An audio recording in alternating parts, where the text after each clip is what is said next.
I am Lensman Renata Nikor, local sheriff. Why don't you come to my house for supper tonight, and I can fill you in on your family history. Yeah, so we read Paul Kane's fantastic short story. We were looking after our first feature that we did a few years ago. We were looking to do something that was a bit more traditional. Our previous feature film was kind of a hybrid horror come police procedural come thriller, which was pretty ambitious. And we thought if we were fortunate enough to be in a position to work with a similar budget again, we wanted to do something a bit more contained, to be honest, a bit more representative of most low budget British horrors, and we came across Paul Kane's short story, and we immediately was drawn to how contained it was, and we kind of fell in love with it. But then we realized it would probably actually cost 10 times the amount of money that our previous film did, because of the level of SFX involved. Yeah. And then we moved on, and we were thinking about other ideas, but we just kept coming back to it and thought, actually, maybe we can take the essence of this story, try and focus on the ambience and reinterpret it to allow us to actually shoot something, but within. But something that was technically possible, and so okay, we thought the best way to do this is to relocate to Norway, which happens to be the most expensive country on the planet. So it wasn't necessarily the best idea, but we did also manage to get to eliminate a lot of the SFX elements that would have been needed to do a straight up adaptation of Men of the Cloth, which is what the initial draft of the script was inspired by. I wouldn't even say it was a straight up adaptation, because it's so changed, to be honest, in terms of the characters, in terms of the plots, and in terms of the creature feature elements. They're completely now. And also my family on my mother's side is Norwegian, so that was another reason we started to think about relocating, and also if we're completely honest, which I guess we should be, we wanted to differentiate the film from The Wicker Man, and every other British folk horror film, you know, is set in some remote part of the UK, usually Scotland, and there are at least some surface elements between our film and The Wicker Man, and we thought let's completely get away from the British Isles, partly because of that reason, and you know, who sets horror films in Scandinavia? It's not done very often. But then, of course, Midsommar was released just as we started shooting, so that was another great idea.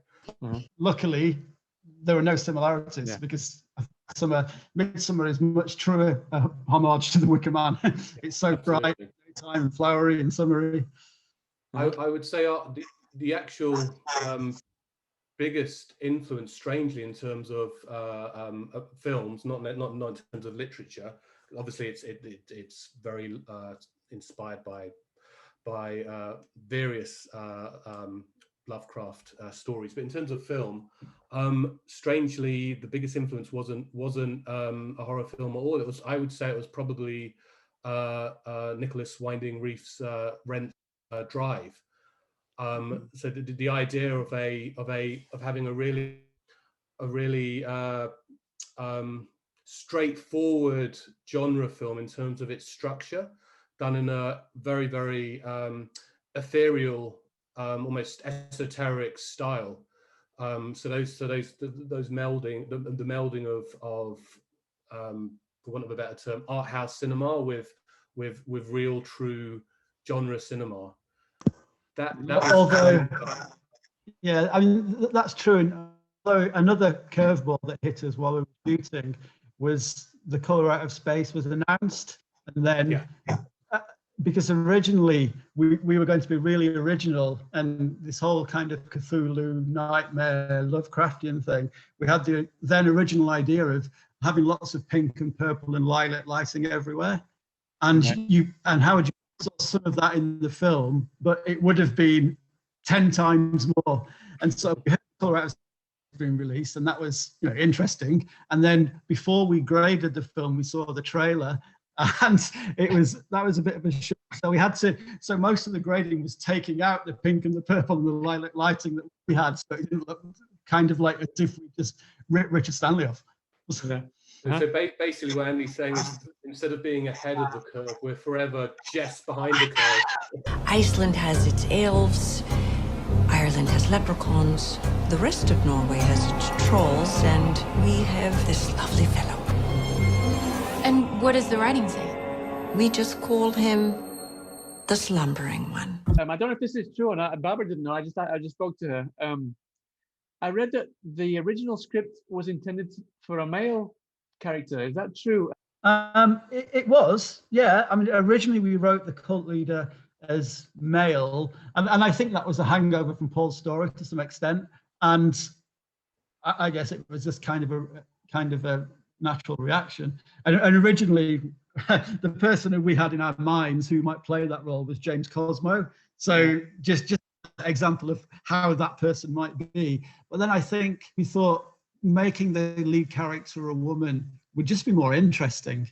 You know, if you think that the intention is, whether it comes across or not, I don't know. The intention is that this cult, they don't actually like Cthulhu very much. They're all a victim of circumstance.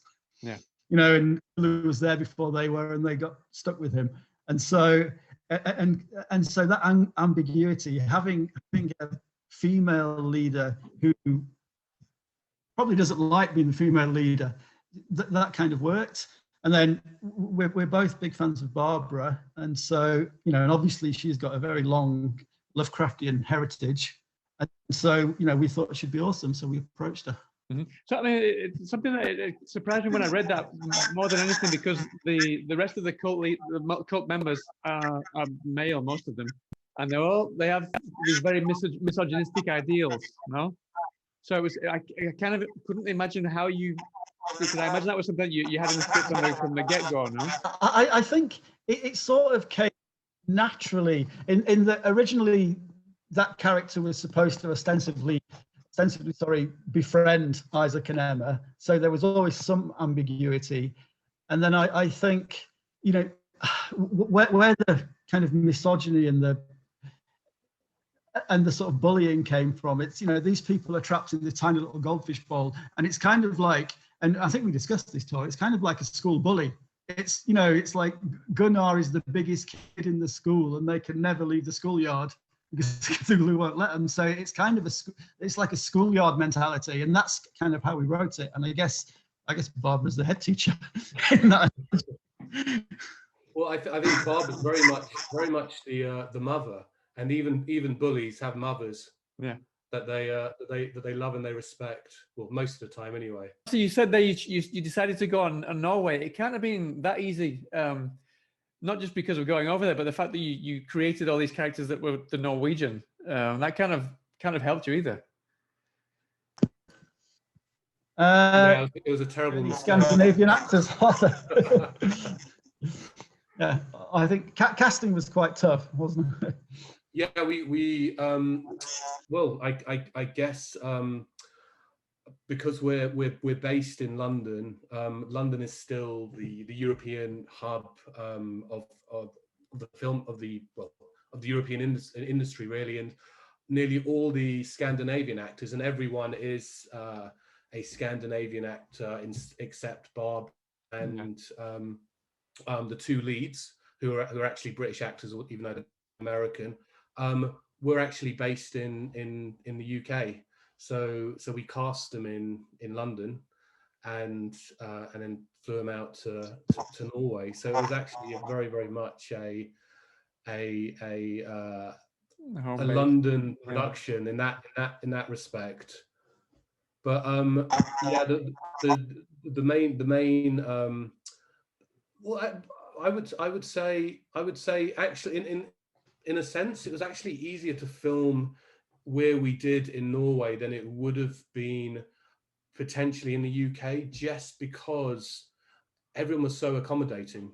Because in terms of where we were, it was pretty remote, and everyone was happy to have a filming, and that's not necessarily the case, and understandably so, when you shoot in the UK. I know me personally, if I see if I walk past a film being shot down the road from where I live, and they're holding up my day, I think, God damn filmmakers, I hate these fuckers.